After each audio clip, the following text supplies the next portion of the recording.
మాజీ మంత్రి ప్రకాశం జిల్లా ఒంగోలు మాజీ ఎమ్మెల్యే బాలినేని శ్రీనివాసరెడ్డి ఒంగోలులోని తన నివాసంలో జరిగిన సమావేశంలో పలు హాట్ కామెంట్స్ చేశారు. మొన్నటి సార్వత్రిక ఎన్నికల్లో ఊహించిన విధంగా ఫలితాలు వచ్చాయని, తాను ఒంగోలు ఎమ్మెల్యేగా ఉన్నప్పుడు ఎవరినీ ఇబ్బంది పెట్టలేదని, తన చేతనైనంత వరకు ప్రజలకు సహాయం చేశారని అన్నారు. తెగించానంటే ఎవరికి ఆగదు. ఒకటే మర్యాద కుటుంబంలో పుట్టిన వాళ్ళు మేము. ఈ రకంగా చెడు చేష్టాలు చేస్తే ఊరుకునే పరిస్థితి లేదు, గుర్తుపెట్టుకోండి. మా కార్యకర్తల మీద దబ్బు పడితే నా మీద పడిన దమ్ముంటే నా మీద రా,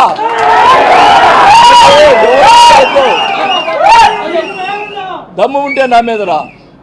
ఏందయ్యా ఇది నీచమైన సంస్కృతి.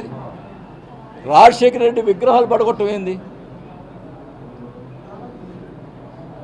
రాజశేఖర రెడ్డి గారు కానీ ఎన్టీ రామారావు కానీ ప్రజలకి సహాయం చేసినటువంటి వ్యక్తులు, వాళ్ళు ప్రజలకు మేలు చేసిన వ్యక్తులు. ఎవరికి అపకారం చేయలేదు, ప్రతిపక్షం వాళ్ళు కూడా అపకారం చేయలేదు, అందరికీ న్యాయం చేశారు. అలాంటి విగ్రహాలు పడగొట్టేది ఎవరి మీద?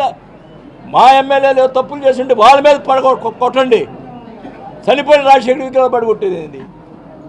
మా చేత కాదు ఆ ఎన్టీ రామారావు విగ్రహాలు పడగొట్టేది. దానికి ఆయన మహానుభావుడు, అందరికి ప్రజలు సేవ చేశాడు, గౌరవం ఇచ్చాం.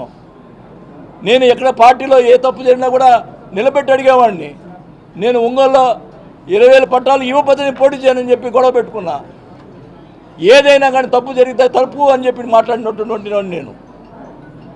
ఒకవేళ దాంట్లో మా పార్టీ వాళ్ళు కూడా నాకు అన్యాయం చేసి ఉన్నారు, అది నేను కూడా ఒప్పుకుంటున్నా. అది కూడా తొందరలోనే మొత్తం అన్నీ కూడా బయట పెడతా. ఎవడు తప్పు చేసాడు అన్నీ కూడా బయట పెడతాను, అది కూడా చెప్తా ఉన్నా. కానీ ఒకటే చెప్తా ఉన్నాం, నువ్వు అధికారంలో ఉన్నావు, భూ కబ్జాలు చేశావు, నీకు అది ఉంది ఈరోజు అధికారం, బయటపెట్టు. నేను భూ కబ్జా చేశానంటే బయటపెట్టు. ప్రజల్ని ఎంత అన్యాయం నమ్మించేయడానికి ఎంత ఇది చేసావు. మా అబ్బాయి నన్ను నమ్మరని చెప్పి మా అబ్బాయి మీద పెట్టి చెప్పు, మా అబ్బాయి మీద ఏం చేసావు. ఈశ్వర్ అనేవాడు తెలుసు అతనికి, మా అబ్బాయి దగ్గర ఉండేవాడు.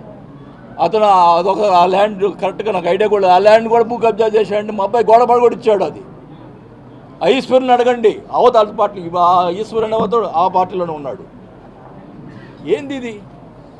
ఈ దుర్మార్గం ఏంది? నువ్వు మా మీద బురద చెల్లినటువంటి వాళ్ళందరూ కూడా వాళ్ళ పార్టీలో తీసుకున్నాడు అంటే ఏంటి నీ ఉద్దేశం? భూ కబ్జాలు చెప్పినటువంటి పేర్లన్నీ కూడా ఆ పార్టీలో తీసుకున్నా అంటే వాళ్ళ ఉద్దేశం ఏంటి? ఈరోజు చెప్తా ఉన్నా, నాకు తెలుస్తూ ఉంది. నేను 25 సంవత్సరాలు ఉన్నాను ఈ రాజకీయంలో ఎమ్మెల్యేగా. ఎవరినైనా ఈ ఒంగోలు కాన్స్టిట్యున్సీలో ఎవరినైనా ఒక అపార్ట్మెంట్ కానీ ఒక లేఅవుట్ కానీ ఎవడేస్తున్నాడు కానీ నేను ఎవరినన్నా అడిగానని చెప్పమనండి.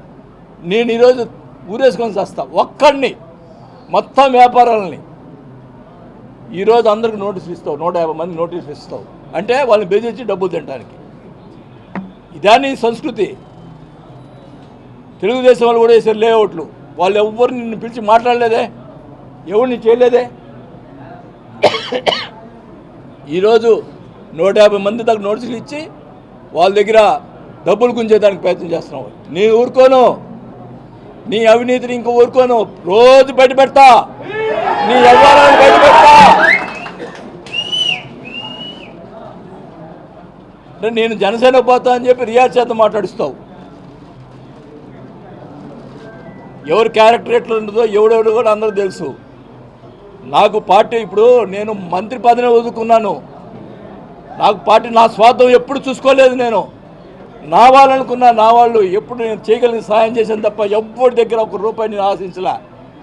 ఇంత దుర్మార్గంగా వ్యవహారంగా చేస్తే మటుకి ఉపేక్షించేది లేదని కూడా తెలియజేసుకుంటా ఉన్నా.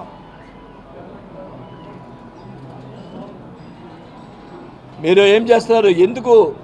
ఎందుకు నోటీస్ ఇచ్చారు? వాళ్ళు డబ్బులు ఎందుకు వసూలు చేస్తారు? అధికారులు ఫోన్ చేసి చెప్తున్నారు, ఏం సార్ ఇది, మీరున్నప్పుడు ఒక్కరు కూడా మాట్లాడారు. ఫోన్ చేసి బెదిరిస్తున్నారంట. ఒక మైనింగ్ అధికారిని బెదిరిస్తాడు ఒక ఆయన, చోటా నాయకులు. ఈ బెదిరింపు ఏందో, ఈ అధికారులు ఏందో. కానీ పాపం ఎంప్లాయీస్ కూడా పాపం ఓట్లు వేశారు కదా, వాళ్ళకి జరగాలి కదా అట్లా. మరి మేము ఏం చేశామో వాళ్ళు ఏం చేస్తున్నారో అర్థమవుతుంది. కానీ ఒకటే చెప్తున్నా, నీకు అధికారం ఇచ్చారు, మేము చేయగలిగిన పనులు చేశాం. మంచినీటికి సంబంధించి 339 కోట్లు తీసుకొచ్చాం. అంతా రెడీ అయింది, టెండర్ అయింది. దాని నుంచి ఇవయ్యా మంచినీళ్ళు ఇప్పించవయ్యా జనాలకి. ఇచ్చి నీ పని చెయ్యి. వాడిని కొట్టు, వీడిని కొట్టు. కొట్టిన తర్వాత ఏమన్నా అడిగితే నాకేం తెలియదు. ఏంది ఇది? మనుషులు కొట్టేది ఏంది? ఏముంది?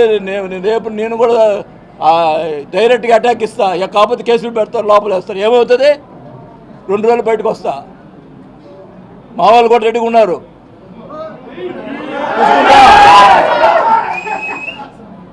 బోర్డులు పెట్టిస్తావా పారిపోయాడని? ఏందా పారిపోయేది? సిగ్గుండాలా? ఒకటైతే చెప్తున్నాను, నేను మటుకి ఇంకా నాకు ఇంకా 1-2 నెలలు నా పనులు నేను చూసుకుంటా. ఎందుకంటే ఎలక్షన్లో నాకు కొన్ని అప్పులైనాయి, అవి తీర్చుకోవాలా. నీలాగా అప్పులు ఎగ్గొట్టేవాడిని కాదు నేను, వాళ్ళు బెదిరించేవాడిని కాదు.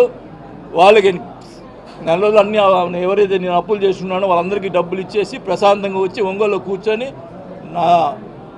నా కార్యక్రమం నా మనుషులకి, నా వాళ్ళకి అందరు కూడా నేను న్యాయం చేసేదానికి ప్రయత్నం చేస్తాను తప్ప నేను పారిపోను.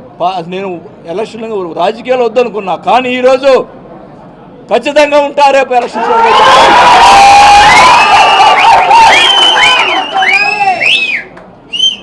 ప్రతిదీ అవినీతి చేసే ప్రతి కార్యక్రమాన్ని బయటపెడతా. నేను చేయకుండా నా మీద బుద్ధ చల్లావు. ఈరోజు నువ్వు చేసే కార్యక్రమం మొత్తం బురద చల్లుతాను, మొత్తం బయట పెడతాను. ఎక్కడ కూడా అవినీతి జరిగితే సహించలేదు, ప్రజా పోరాటం చేస్తామని చెప్పి తెలియజేసుకుంటాను. నాకు ఎవరు అవసరం లే, మా మనుషులు ఉన్నారు, మా వాళ్ళు ఉన్నారు. నాకు వెనకెత్తి ఖచ్చితంగా